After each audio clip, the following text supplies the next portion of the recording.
आज सहारा रेगिस्तान धरती का सबसे बड़ा गर्म रेगिस्तान है। इसका क्षेत्रफल करीब 92 लाख वर्ग किलोमीटर है, लगभग पूरे अमेरिका जितना बड़ा। लेकिन आज से सिर्फ 11,000 साल पहले यहाँ घास के मैदान थे, झीलें थीं, दरख्त थे और जानवर थे। ये कोई मिथ नहीं है, ये विज्ञान से प्रमाणित तथ्य है। 1933 में एक हंगेरियन एक्सप्लोरर लाडिस्लास डे अल्मासी ने सहारा के अंदर लीबियन डेजर्ट की गुफाओं में हजारों साल पुरानी पेंटिंग्स खोजी। इन पेंटिंग्स में मगरमच्छ थे, दरियाई घोड़े थे, जिराफ थे और इंसान तैरते हुए दिख रहे थे। इसका मतलब साफ है, जब ये पेंटिंग्स बनाई गईं, तब यहाँ पानी था, हरियाली थी, जीवन था।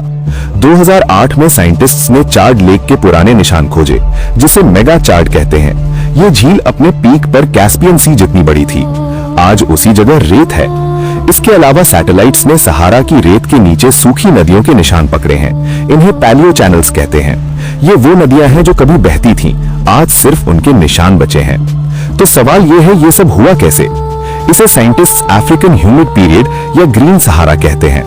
ये पीरियड करीब 11,000 साल पहले शुरू हुआ और 5,000 साल पहले खत्म हुआ। और इसकी वजह थी पृथ्वी की धुरी का झुकाव। पृथ्वी अपनी एक्सिस पर थोड़ी सी हिलती रहती है। इसे मिलनकोविच साइकिल्स कहते हैं। 11,000 साल पहले इस बदलाव की वजह से उत्तरी अफ्रीका में गर्मियों में सूरज की रोशनी ज्यादा पड़ती थी। ज्यादा धूप का मतलब था जमीन ज्यादा गर्म हुई।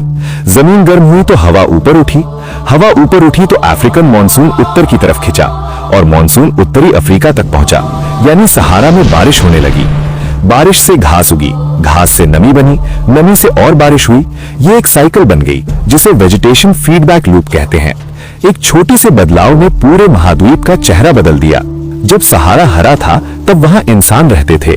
आर्कियोलॉजिस्ट्स को सहारा के बीचों बीच ऐसी जगहें मिली हैं, जहां हजारों साल पुराने इंसानी हड्डियां, मछलियों के कांटे और खाना पकाने के बर्तन मिले हैं। 2008 में नाइजर में गुबेरो नाम की एक जगह पर करीब 200 इंसानों के कंकाल मिले, सीधे रेत के नीचे। साथ में मछलियों की हड्डियां भी थीं। ये लोग झील के किनारे रहते थे, जो अब रेगिस्तान है।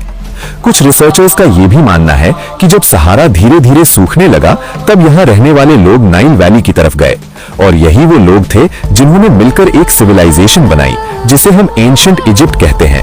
ये अभी भी एक थ्योरी है, पूरी तरह प्रूवन नहीं, लेकिन सबूत इसी दिशा में इशारा करते हैं। अब एक और सवाल, क्या सहारा फिर से हरा होगा? साइंटिस्ट्स का जवाब है हाँ, लेकिन जल्दी नहीं। मिलनकोविच साइकिल्स के हिसाब से अगला ग्रीन सहारा पीरियड करीब 15,000 साल बाद आएगा। ये साइकिल पूरी तरह नेचुरल है। हालांकि कुछ साइंटिस्ट्स ये भी कह रहे हैं कि सहारा के सदर्न एज पर, जिसे साहिल कहते हैं, हरियाली बढ़ रही है। सैटेलाइट्स ने पिछले 30 सालों में यहाँ वेजिटेशन में बढ़ोतरी दर्ज की है। लेकिन ये पूरे सहारा का हरा होना नहीं है, सिर्फ एक छोटा बदलाव है।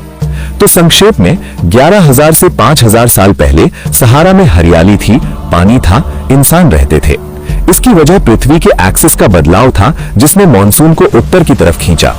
Rock paintings, fossil bones, dry river beds और सैटेलाइट डेटा सब यही कहते हैं। और जो सिविलाइजेशन वहां से उठकर नाइल की तरफ गई, वो शायद वही लोग थे जिन्होंने पिरामिड्स बनाए। आने वाले वीडियो में हम जानेंगे कि आखिर क्यों एक पूरी सभ्यता अचानक खामोश हो गई।